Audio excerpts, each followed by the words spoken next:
बिस्मिल्लाहिर्रहमानिर्रहीम। अस्सलाम वालेकुम माय यूट्यूब फैमिली, कैसे हैं आप सब। उम्मीद करती हूँ कि सब खैरियत से होंगे। तो आज मैं आप लोगों के साथ शेयर कर रही हूँ देगी आलू गोश्त की रेसिपी।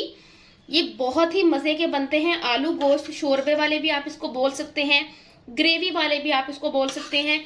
इसको आपने जरूर ट्राई करना है, इतनी ये टेस्टी बनते हैं। यहाँ पे देखिए कढ़ाई जो है वो चढ़ा ली है मैंने चूल्हे पे। हाफ कप के करीब मैं इसके अंदर ऐड करूंगी कुकिंग ऑयल। आप घी भी इसमें ऐड कर सकते हैं। कुकिंग ऑयल को हम गर्म होने देंगे। ऑयल हमारा गर्म हो चुका है। मेरे पास है यहाँ पे रफली चॉप किया हुआ एक प्याज, मैं इसके अंदर ये ऐड कर दूंगी। मिक्स करेंगे। प्याजों को हमने गोल्डन करना है, लाइट गोल्डन।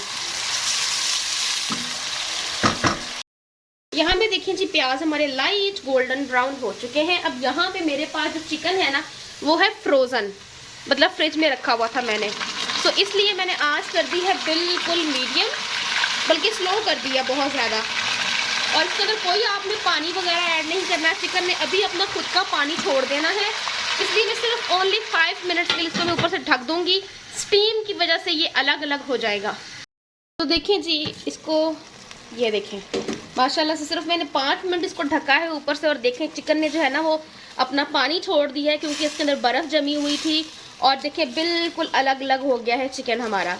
ठीक है, अब पानी जो है वो साथ साथ अभी ड्राई आउट हो जाएगा। 2 मिनट के अंदर पानी ड्राई आउट हो जाए तो फिर मैं आपको दिखाती हूँ। तो देखिए जी पानी काफ़ी हद तक ड्राई आउट हो रहा है। अब यहाँ पे है मेरे पास ginger garlic paste 1 tablespoon के करीब।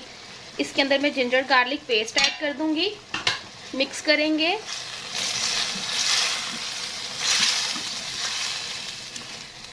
उसके बाद मैं इसके अंदर ऐड करूंगी एक टमाटर, रफली चॉप किया हुआ टमाटर है मेरे पास, मैं इसमें ये ऐड कर दूंगी। मिक्स करेंगे इसको।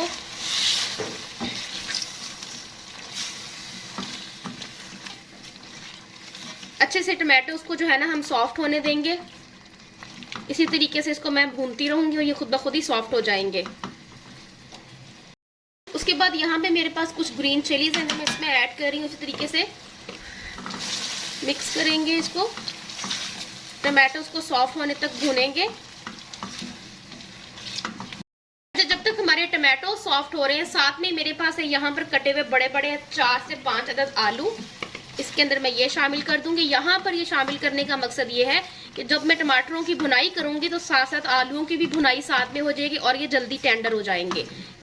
टमाटर हमारे काफी हद तक टेंडर हो चुके हैं। अब इस पोजीशन पर आकर मैं इसमें ऐड करूंगी अपने मसाले, जिसमें है मेरे पास नमक अकॉर्डिंग टू टेस्ट आपने इसमें ऐड करना है।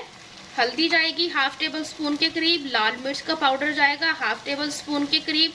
कुटी हुई लाल मिर्च ऐड करूंगी हाफ टी स्पून के करीब। सूखे धनिया का पाउडर है मेरे पास, ये भरकर 1 चम्मच में इसमें ऐड करूंगी। मिक्स करेंगे सारी चीज़ों को, हम अच्छे से भुनाई करेंगे इनकी।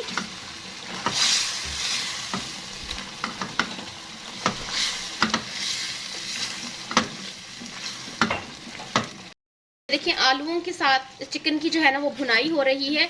और यहाँ पर तकरीबन 5 से 6 मिनट आपने अच्छे से इन सारे मसालों की भुनाई करनी है। उसके साथ साथ यहाँ पर मेरे पास है जी जीरा पाउडर, ये मैं इसमें ऐड करूँगी। ये है जीरा पाउडर, हाफ टी स्पून के करीब जीरा पाउडर जाएगा इसमें। मिक्स करेंगे और इसकी भुनाई में मज़ीद जारी रखूँगी 5 मिनट। उसके बाद मैं आपको दिखाती हूँ। हल्की आँच पे आपने इसकी भुनाई करनी है। ये देखिए, तो देखिए इसकी भुनाई करते हुए ये पोजीशन आ गई। मैंने हल्का सा इसमें पानी ऐड कर करके ना इसकी भुनाई की है। अब यहाँ पर आपकी मर्जी, आप इसको ग्रेवी रखना चाहते हैं या आप इसके अंदर और पानी ऐड करना चाहते हैं, वो आपकी मर्जी। लेकिन आलू जो है हमारे वो यहाँ पे फुली डन हो चुके हैं। ठीक है, बिल्कुल गल चुके हैं आलू हमारे यहाँ पर। अब इस पोजीशन पर आकर आप आँच को कर दें बंद, या इसमें और पानी भी आप ऐड कर सकते हैं। तो देखिए माशाल्लाह से हमारे आलू गोश्त कितने ज़बरदस्त और परफेक्टली कुक हुए हैं। ये देखिए जी, इसको हम डिश आउट कर रहे हैं। ये देखिए, इसके ऊपर आप धनिया वगैरह ऐड कर सकते हैं, लेकिन मैं अभी इस वक्त इसके ऊपर धनिया ऐड नहीं कर रही, क्योंकि ये मुझे ऐसे ही इतने प्यारे लग रहे हैं। इनकी शेप इतनी प्यारी लग रही है ऐसे ही, तो इसके ऊपर ऐड करने की ज़रूरत ही नहीं है धनिया। ये देखिए ये आलू आ गया हमारा, और यहाँ पर ये हरी मिर्च, तेज़पात, और ये देखिए ठीक हो गया जी। यहाँ पे देखिए जी हमारा आलू गोश्त का जो सालन है वो कुक हो चुका है।